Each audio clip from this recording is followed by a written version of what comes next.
तो ये बिल्कुल होना चाहिए, इसमें दिक्कत क्या है? 139वां दिन है पद यात्रा का। प्रशांत किशोर का क्या अनुभव है? मेरा अनुभव ये है कि बिहार में जो स्थिति आंकड़ों में दिखता है, जो स्थिति हम लोग बाहर से देखते समझते हैं, जमीनी हकीकत उससे कहीं ज्यादा भयावह है। आंकड़ों में भी बिहार देश का सबसे गरीब और पिछड़ा दिखता है। आंकड़ों में भी विकास के ज्यादातर पैमानों पर बिहार 28वें नंबर पर है। लेकिन जब आप नीचे जमीन पर जाते हैं तो उसका जो ह्यूमन एस्पेक्ट है वो दिखता है, जो आंकड़ों के मुकाबले कहीं ज्यादा भयावह है। जब मैं पैदल चलता हूँ और मेरे साथ 50-100 लड़के आगे दौड़ते हैं, छोटे बच्चे जो गांव में गाना सुनकर या पदयात्रा की कौतूहल में वो साथ में चलते हैं, तो मैं रोज अपने मन से भी कहता हूँ, आधे से ज्यादा बच्चे ऐसे होते हैं जिनके शरीर पर कपड़ा तक नहीं होता है, शुद्ध कपड़ा नहीं होता है।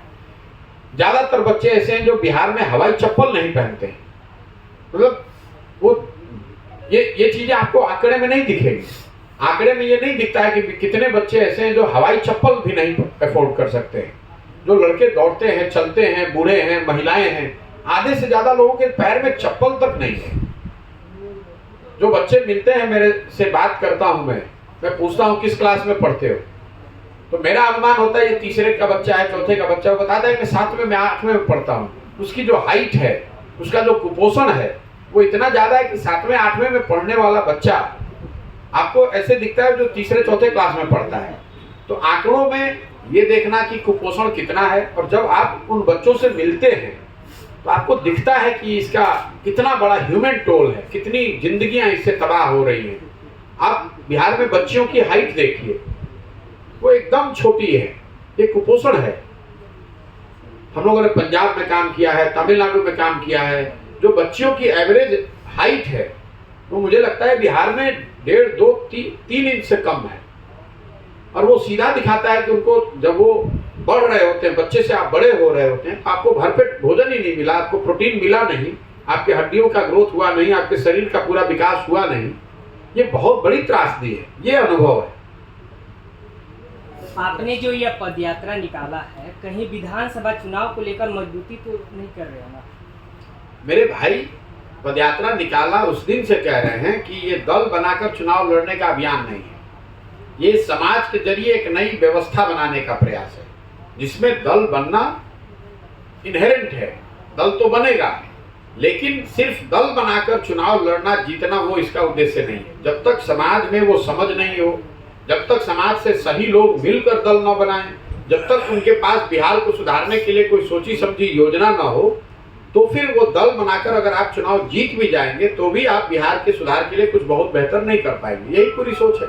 2024 में लोकसभा का चुनाव होने वाला है, तो लोकसभा चुनाव में जनसुराज की भागीदारी होगी प्रशांत किशोर जी? मैं नहीं जानता हूँ। मैं इतना ही जानता हूँ कि मैं इस पदयात्रा को जितनी ईमानदारी और शुद्धता से कर सकता हूँ वो करूँ। मैं 2 अक्टूबर से चल रहा हूँ। 2 अक्टूबर से मैंने गाड़ी पर पैर नहीं रखा है, एक दिन भी ब्रेक नहीं लिया है। ऐसा नहीं कि मैं 10 किलोमीटर 15 किलोमीटर पैदल चलूँ, 4 किलोमीटर गाड़ी पर चल रहा हूँ। ऐसा भी नहीं कि आज कल शिवरात्रि है तो मैं घर चला जाऊँ। मैं 2 अक्टूबर से इस चीज को मैंने शुरू किया है, और जितनी शक्ति बुद्धि भगवान ने मुझे दी है उसको पूरा लगाकर, जीवन का सब कुछ दांव पर लगाकर इसको ईमानदारी और शुद्धता से कर रहा हूँ। जब इसको पूरा कर लेंगे या पूरा करने के करीब होंगे, तब जो लोग भी इससे जुड़ेंगे, उस समय जो समझ बनेगी, लोग जो निर्णय लेंगे, उसके आधार पर आगे बढ़ा जाएगा। मैं आपको ये कह ही नहीं सकता हूँ कि लोकसभा से पहले पदयात्रा खत्म हो जाएगी कि नहीं, तो मैं ये कैसे बताऊं कि उस समय क्या स्थिति बनेगी। मेरा अनुमान था कि जिलों में मुझे 20 से 25 दिन लगेंगे। उस अनुमान के विपरीत मुझे एक जिलों में 40, 50, 60 दिन लग रहे हैं। तो ये मेरे हाथ में नहीं है। पदयात्रा मैं इसलिए नहीं कर रहा हूँ कि मुझे कोई पुलिस में भर्ती होना है, कि मुझे कोई रिकॉर्ड बनाना है कि मैं कितने किलोमीटर कितने दिन में चल लिया। पदयात्रा तो एक जरिया है समाज से जुड़ने का, समाज को समझने का, उसकी जमीनी हकीकतों से अपने आप को वाकिफ कराने का, लोगों को बताने समझाने का। मैं उस काम को कर रहा हूँ। मेरे लिए समय किलोमीटर की कोई महत्ता नहीं है। मुझे इस काम को जितनी ईमानदारी से किया जा सकता है वो करने में मेरी रुचि है। चाहे उसमें 1 बरस लगे, 1.5 बरस लगे, 2 बरस लगे, मैं करूँगा इसी तरीके से। आपने बेरोजगारी पे बात की, क्या आपको लगता है बिहार में बेरोजगारी का मूलभूत कारण युवाओं में स्किल ना होना, ठीक से नॉलेज ना होना, सिर्फ डिग्रियां लेके लोग चले जाते हैं काम के लिए, लेकिन जब वो काम पे जाते हैं तो पता चलता है ये काम को ठीक से समझ भी नहीं पा रहे हैं। उनके पास डिग्रियां तो होती है लेकिन वो उस चीज़ को ठीक से करने के ठीक से समझ नहीं पाते। देखिए, स्किल गैप जो है वो बिहार की समस्या नहीं है सिर्फ, वो पूरे भारत में ऐसी स्थिति है। लोगों के पास जो शिक्षा या जो डिग्री मिलती है वो उसमें वो उनको उस तरह का स्किल नहीं देती है जिससे कि उनको रोजगार मिल सके। लेकिन बिहार में बेरोजगारी का वो एक मात्र पहलू नहीं है। लोगों का शिक्षित नहीं होना, स्किल्ड नहीं होना, ये एक पहलू है। बिहार में बेरोजगारी की सबसे बड़ी स्थिति वजह ये है कि रोजगार के जो 3 अवसर है, 3 दरवाजे हैं जिसके जरिए आप रोजगार पा सकते हैं, वो तीनों दरवाजे बंद हैं। आप उसको समझिए। पहला दरवाजा है शिक्षा। अगर आप अच्छी शिक्षा हासिल करेंगे तो आप अपने लिए कोई ना कोई रोजगार ढूंढ सकते हैं। तो बिहार में शिक्षा व्यवस्था पूरी तरीके से ध्वस्त है। दूसरा रास्ता है खेती किसानी। जिनके पास जमीन है वो खेती किसानी करके अपने लिए अपने आप को रोजगार दे सकते हैं, अपने जीविका का उपाय कर सकते हैं। तो जैसा मैंने आपको बताया 60% लोगों के पास तो जमीन है नहीं, और जिनके पास है उनके पास इतनी छोटी जमीन है कि वो सिर्फ पेट भरने के लिए ही उसका उपयोग कर रहे हैं। और तीसरा रास्ता है व्यापार, उद्योग धंधे, स्वरोजगार। उस विषय पर बिहार में चर्चा नहीं होती है। जब हम लोग यहाँ उद्योग धंधे और स्वरोजगार की बात करते हैं तो ज़्यादातर हम लोग की समझ ये है कि यहाँ चीनी फैक्ट्री नहीं है, चॉकलेट का फैक्ट्री नहीं है, चक्का मिल नहीं चल रहा है। वो तो एक बहुत छोटा पहलू है। फैक्ट्रियों का न होना एक पहलू है। बिहार में लोग बेरोजगार इसलिए हैं कि शिक्षा और जमीन के साथ साथ उनके पास पूंजी नहीं है। बिहार में जो पूंजी है वो है ही नहीं, तो आप रोजगार करेंगे कैसे? आपने कहा स्किल की बात। मान लीजिए कि आप हजाम हैं, आपको बाल काटने का हुनर है, आपके पास स्किल है, तो अगर आपके पास 2 लाख रुपए की सुविधा हो, लोन हो, तो आप एक सैलून खोलकर आप स्वरोजगार कर सकते हैं, 4 लोगों को रोजगार दे सकते हैं। लेकिन अगर वो 2 लाख रुपए आपके पास नहीं है तो आप दिल्ली में या पटना में जाकर किसी सैलून में बाल काटेंगे मजदूर के तौर पर। अब आप ये समझिए कि बिहार में पूंजी है क्यों नहीं। कई लोग बताते हैं कि हाँ लॉ एंड ऑर्डर का इशू है, कोई बताता है खनिज संपदा नहीं है, कोई कहता है समंदर नहीं है। इन बातों का कोई मतलब ही नहीं है। बिहार में पूंजी इसलिए नहीं है कि यहाँ पर जो पूंजी जहाँ से आती है, पूंजी आती है बैंकों से। पूरे देश में पूंजी कहाँ से आता है? जो पैसा हम और आप बैंकों में जमा करते हैं, बैंक उसी का एक बड़ा हिस्सा आपको हमको लोन के तौर पर देता है, ऋण के तौर पर देता है। देश में इसको नापने का एक पैमाना है जिसको कहते हैं क्रेडिट डिपॉजिट रेशियो। मतलब कितना पैसा आपने बैंकों में जमा किया और बैंकों ने उसके एवज में कितना पैसा आपको ऋण दिया। देश में ये औसत है 70%। मतलब अगर देश के लोगों ने बैंकों में 100 रुपया जमा किया तो बैंकों ने 70 रुपया ऋण के तौर पर लोगों को, समाज को वापस दिया, ताकि आप घर बना सकें, गाड़ी खरीद सकें, रोजगार धंधा कर सकें, यूट्यूब चैनल चला सकें। बिहार में ये औसत आज है 40%।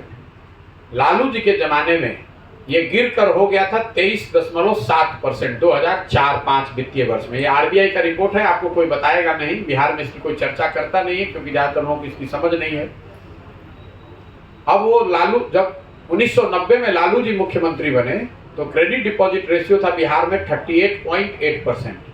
वो लालू जी के 15 साल के शासनकाल में गिरकर हो गया 23.7%, और नीतीश जी के 17 साल के शासनकाल में बढ़कर वापस हुआ है 40%।